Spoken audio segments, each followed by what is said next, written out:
No matter his party or his politics, if the President places his own interests above those of the country, he betrays his oath of office. The President of the United States, the Speaker of the House, the Majority Leader of the Senate, the Chief Justice of the Supreme Court, and the Chairman and Ranking Members of the House Committee on the Judiciary all have one important thing in common.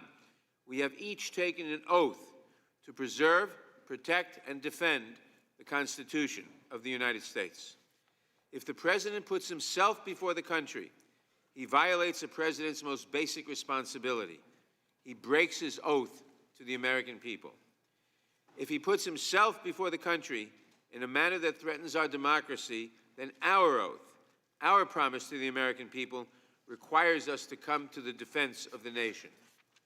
That oath stands even when it is politically inconvenient, even when it might bring us under criticism, even when it might cost us our jobs as members of Congress. And even if the President is unwilling to honor his oath, I am compelled to honor mine. As we heard in our last hearing, the framers of the Constitution were careful students of history and clear in their vision for the new nation.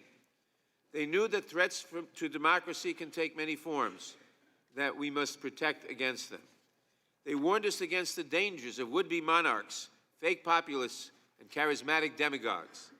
They knew that the most dangerous threat to our country might come from within, in the form of a corrupt executive who put his private interests above the interests of the nation.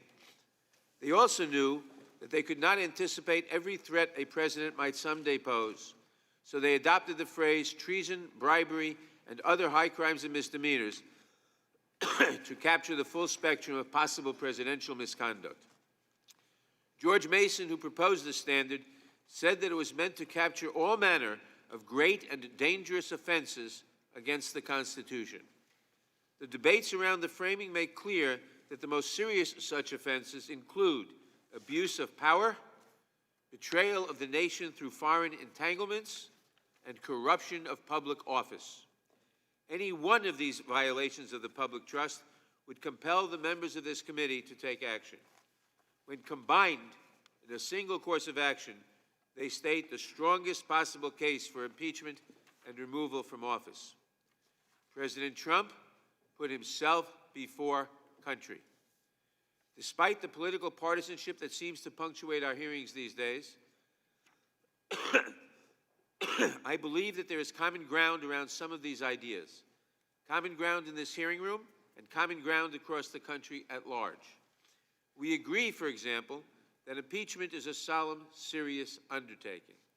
We agree that it is meant to address serious threats to democratic institutions like our free and fair elections. We agree that when the elections themselves are threatened by enemies foreign or domestic, we cannot wait until the next election to address the threat. We surely agree that no public official, including and especially the President of the United States, should use his public office for private gain. And we agree that no president may put himself before the country. The Constitution and his oath of office, his promise to America's citizens, require the President to put the country first. If we could drop our blinders for just one moment, I think we would agree on a common set of facts as well. On July 25th, President Trump called President Zelensky of Ukraine and asked him for a favor. That call was part of a concerted effort by President Trump to compel the government of Ukraine to announce an investigation, not an investigation of corruption writ large, but an investigation of President Trump's political rivals, and only his political rivals. President Trump put himself before country. The record shows that President Trump withheld military aid allocated by the United States Congress from Ukraine. It also shows that he withheld a White House meeting from President Zelensky. Multiple witnesses, including respected diplomats, national security professionals, and decorated war veterans, all testified to the same basic fact. President Trump withheld the aid and the meeting in order to pressure a foreign government to do him that favor. President Trump put himself before country. And when the President got caught, when Congress discovered that the aid had been withheld from Ukraine, the President took extraordinary and unprecedented steps to conceal evidence from Congress and from the American people. These facts are not in dispute. In fact, most of the arguments about these facts appear to be beside the point. As we review the evidence today, I expect we will hear much about the whistleblower who brought us concerns about the July 25th call to the Inspector General of the intelligence community. Let me be clear. Every fact alleged by the whistleblower has been substantiated by multiple witnesses, again and again, each of whom has been questioned extensively by Democrats and Republicans alike. The allegations also match up with the President's own words, as released by the White House, words that he still says were perfect. I also expect to hear complaints about the term quid pro quo, as if a person needs to verbally acknowledge the name of a crime while he is committing it for it to be a crime at all. The record on this point is also clear. Multiple officials testified that the President's demand for an investigation into his rivals was a part of his personal political agenda and not related to the foreign policy objectives of the United States.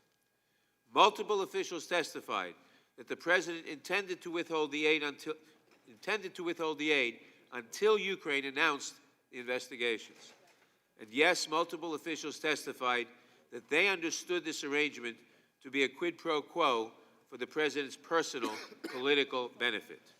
President Trump put himself before country.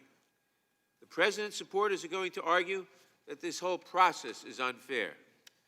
The record before us is clear on this point as well. We invited the President to participate in this hearing, to question witnesses, and to present evidence that might explain the charges against him. President Trump chose not to show. He may not have much to say in his own defense, but he cannot claim that he did not have an opportunity to be heard. Finally, as we proceed today, we will hear a great deal about the speed with which the House is addressing the President's actions. To the members of the committee, to the members of the House, and to my fellow citizens, I want to be absolutely clear. The integrity of our next election is at stake. Nothing could be more urgent. The President welcomed foreign interference in our elections in 2016.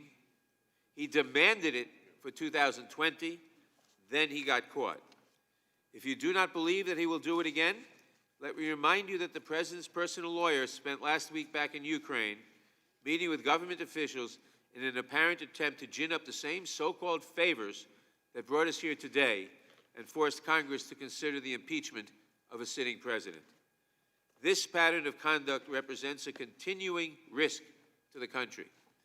The evidence shows that Donald J. Trump, the President of the United States, has put himself before his country. He has violated his most basic responsibilities to the people. He has broken his oath. I will honor mine. If you would honor yours, then I would urge you to do your duty. Let us review the record here in full view of the American people, and then let us move swiftly to defend our country. We promised that we would.